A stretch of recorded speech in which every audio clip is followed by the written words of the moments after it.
Ayan guys, ang daming orange. Tinikman ko siya. Ang tamis niya.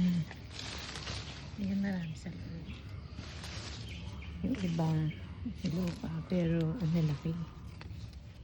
Ayan. Tapos ang lalaki ng suwa nila, guys. Ayan o.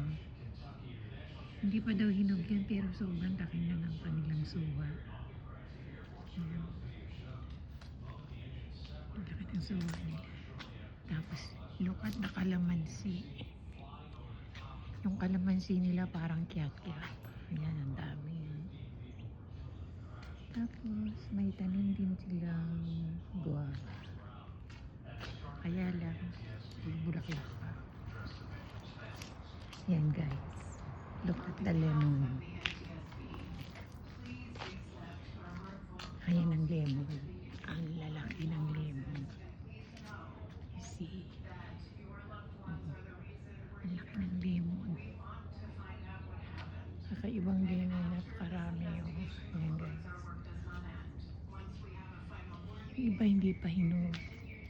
Pero pag tinignan mo yung lemon, ang lalaki. Ayan, hindi ordinaryong lemon. Yan,